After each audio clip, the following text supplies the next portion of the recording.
সুপ্রিয় দর্শক, আসসালামু আলাইকুম। রিফা রান্নার রেসিপি থেকে সবাইকে স্বাগতম।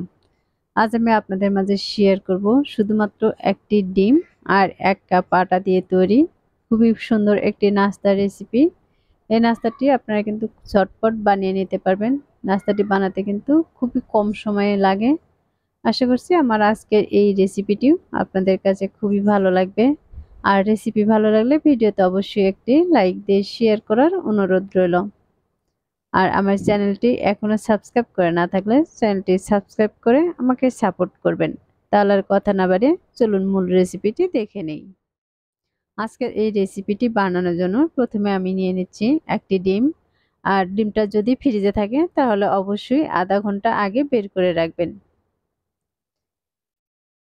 ডিমটাকে আমি একটি হ্যান্ড উইক্স দিয়ে ভালোভাবে ফেটিয়ে নিচ্ছি।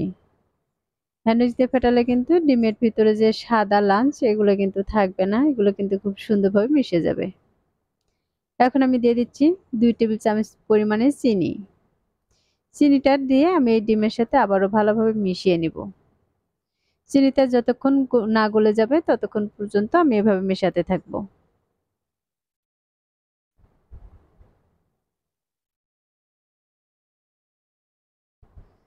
এ পর্যায়ে কিন্তু দেখতে পাচ্ছেন চিনিটা কিন্তু অনেকটা গলে গেছে। এখন এর মাঝে দিয়ে দিচ্ছি আমি সামান্য পরিমাণে লবণ।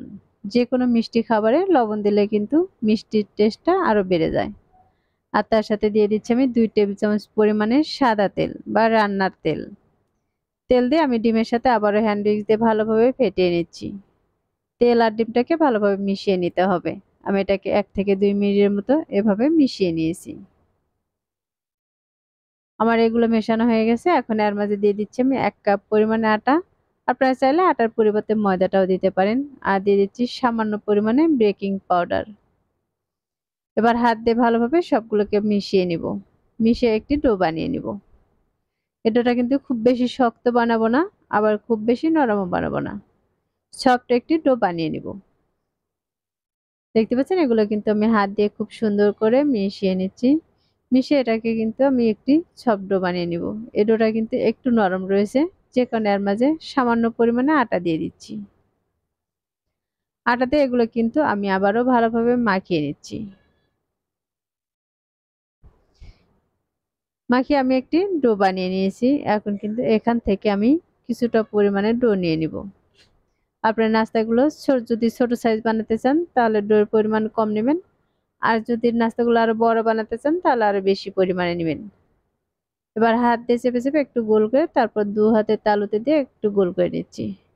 এবার হাত দিয়ে চেপে একটু চেপটা করে পাতলা করে নিচ্ছি। এটাও কিন্তু আমার বানানো হয়ে গেছে। এটাকে আমি প্লেটে রেখে দিচ্ছি। এরকম পাতলা করে বানানোর পরেও কিন্তু এগুলো তেলে দিয়ে ভাজার পরে ফুলে অনেকটা ডাবল হয়ে যাবে। আর আমার চ্যানেলে এরকম সহজ সহজ রেসিপি আরো অনেক আছে। চাইলে একবার ঘুরে আসতে পারেন। এই একইভাবে কিন্তু আমি সবগুলোকে এখানে বানিয়ে নিয়েছি। আমার এগুলো বানানো হয়ে গেছে। এখন এগুলোকে তেলে দিয়ে ভেজে নিব। তার জন্য চুলায় একটি ফ্রাই প্যান বসিয়ে দিয়েছি আর ফ্রাই প্যানটা হালকা গরম করে নিয়েছি। এখন এর মাঝে দিয়ে দিচ্ছি আমি পরিমাণ মতো তেল। তেলটা হালকা গরম হয়ে আসলে এর মাঝে আমি এক এক করে দিয়ে দিব। এখানে যতগুলো দিয়ে ভেজে নেওয়া যাবে আমি ততগুলোই দিয়ে দিচ্ছি। এগুলো দেওয়ার পর যখন নিচ থেকে এরকম কালার চলে আসবে তখন এগুলোকে উল্টিয়ে নিব।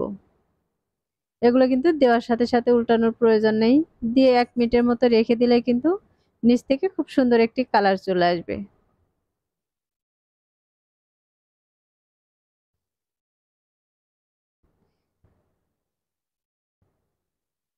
এগুলোকে কিন্তু পিঠাও বলতে পারেন বা কেকও বলতে পারেন। আমি এগুলোকে ৩ থেকে ৪ মিনিটের মতো মিডিয়াম আঁচে ভেজে নিয়েছি। আর এগুলো ভাজার পর দেখতেই পাচ্ছেন কতটা সুন্দর কালার চলে এসেছে। এ পর্যায়ে আমার কিন্তু এগুলো ভাজা হয়ে গেছে। এখন একটি ছাঁকনি দিয়ে এগুলোকে তেল ঝরিয়ে একটি প্লেটে উঠিয়ে নিচ্ছি। আর এই একইভাবে কিন্তু বাকি সবগুলোকে আমি ভেজে নিব।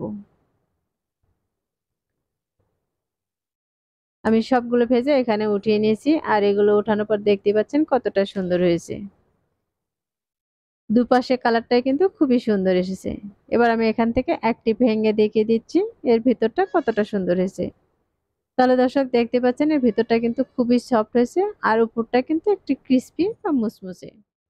আশা করছি প্রতিদিনের মতো আমার আজকের এই রেসিপিটিও আপনাদের কাছে খুবই ভালো লেগেছে আর সহজে লেগেছে। রেসিপিটি ভালো লাগলে ভিডিওতে অবশ্যই একটি লাইক দিয়ে শেয়ার করার অনুরোধ রইল।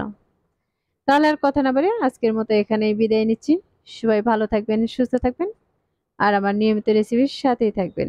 আল্লাহ হাফেজ।